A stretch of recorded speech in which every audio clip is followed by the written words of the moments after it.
আসসালামু আলাইকুম গাইস, আশা করি আপনারা সবাই ভালো আছেন। আর আমি আছি মাহমুদুল হাসান মাদানী হীরা আপনাদের সাথে। আর আপনাদের দয়ায় আমি আলহামদুলিল্লাহ ভালো আছি। তো আজকে যে ভিডিও নিয়ে বরাবরের মতো হাজির হইলাম, তো ভিডিওটি হলো যে আরবি ক্যালিগ্রাফি আমি কীভাবে আর্ট করি, তো তা নিয়ে পরিপূর্ণ ভিডিও। আর ভিডিওর শুরুতে আপনাদেরকে একটি সুন্দর অফার জানিয়ে দেই, যে অফারটি হলো যে আরবি ক্যালিগ্রাফি যদি আপনারা অনেকে পছন্দ করে থাকেন, যদি আপনারা কেউ আর্ট করতে চান তাহলে আমাকে বলতে পারেন ইনশাআল্লাহ। আর আমি এর জন্য কোনো ফ্রি গ্রহণ করব না, তবে এর মধ্যে যা খরচ আসবে তা আপনাদেরকে বহন করতে হবে। যেরকম রং এবং কাগজ কলমের খরচগুলো লাগবে, এগুলো আপনাদেরকে বহন করতে হবে। তো গাইস, বেশি দেরি না করে ভিডিওটা শুরু করা যাক। একজন বিবাহিত ব্যক্তি যদি জেনা করে ফেলে, নাউজুবিল্লাহ, যে দেবর ভাবি শালিদুল্লাহ ভাই তোমরা শোনো, যদি বিবাহিত কোনো ব্যক্তি জেনা করে ফেলে, সে যদি খাস তওবা করে আল্লাহ পাকের কাছে, আল্লাহ পাক যদি তার সমস্ত গুনাহ মাফ করে দেন, তারপরেও যদি তার এই মামলাটা ইসলামিক কোর্টে চলে আসে, তাহলে তাকে রজম করতেই হবে, বেঁচে থাকার অধিকার নাই। আমি দলিল দিচ্ছি, শোনেন। নবী সাল্লাল্লাহু আলাইহি ওয়াসাল্লামের একজন সাহাবী, মহিলা সাহাবী, তিনি পাপ করে ফেলেছেন। কি করেছেন? জেনা করে ফেলেছেন। বিবাহিত ব্যক্তি ছিলেন। নবীর কাছে এসে বলছেন, ইয়া রাসূলুল্লাহ তাহহিরনি, আমাকে পবিত্র করুন, আমি অন্যায় করেছি। নবী সাল্লাল্লাহু আলাইহি ওয়াসাল্লাম বলছেন, মুখ ফিরিয়ে নিচ্ছে, একবার ডান দিকে মুখ ফিরাচ্ছেন, একবার বাম দিকে মুখ ফিরাচ্ছেন। নবী শুনতে যাচ্ছেন না, কারণ এটা কোর্টে চলে আসলেই বিপদ। নবীজি বলছেন, বাসায় যাও, বাসায় যাও, তওবা করো, আল্লাহর কাছে তওবা করো, আল্লাহ মাফ করে দিবে। বাসায় চলে যাও, বাসায় চলে যাও, তওবা করো, আল্লাহ মাফ করে দিবে। সে মহিলা বলছে, না ইয়া রাসূলুল্লাহ, আমি অনেক বড় অন্যায় করেছি, আমাকে পবিত্র করুন।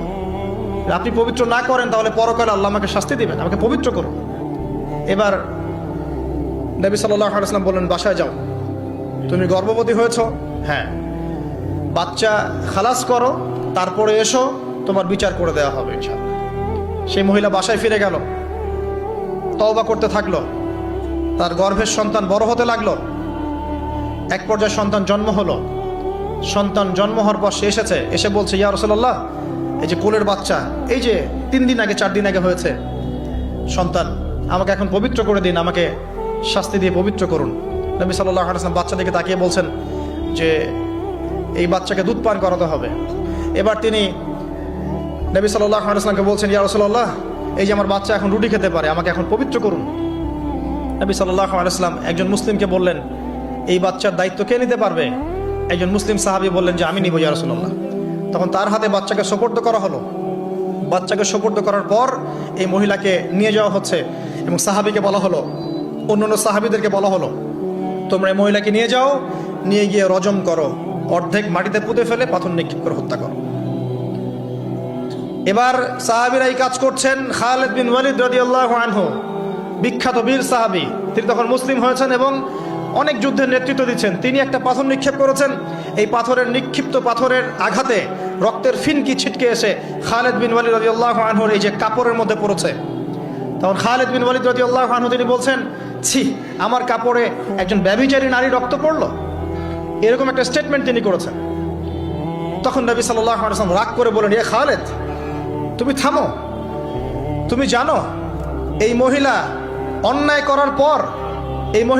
করার পর এমন তওবা আল্লাহর কাছে করেছে, এত বেশি তওবা সে আল্লাহর কাছে করেছে, এত বেশি তওবা আল্লাহর কাছে করেছে বিগত এই সময়গুলোতে, এই তওবা যদি পুরো মদিনাবাসীর মধ্যে ভাগ করে দেওয়া হয় তবুও কম হবে। এবং সেই মহিলা এখন জান্নাতে আছে, জান্নাতে নদীতে সাঁতার কাটছে ইনশাআল্লাহ। আমি বুঝাতে পারলাম কিনা? এই মহিলাকে আল্লাহ পাক মাফ করে দিয়েছেন, তিনি জান্নাতে আছেন ঠিকই, দুনিয়াতে তার বিচার নবীজি করেছেন তারপরেও। আমি কি বুঝাতে পারলাম যে বিবাহিত ব্যক্তি ব্যভিচার করলে কিরকম শাস্তি হবে? এরপরেও যারা এখন ওই জেনার অপরাধে লিপ্ত আছেন, অবিবাহিত হন আর বিবাহিত হন, আল্লাহর ওয়াস্তে আজকে গভীর রাত্রে গিয়ে তওবা করবেন, রাত্রেবেলা ওযু করবেন, জায়নামাজে দাঁড়াবেন,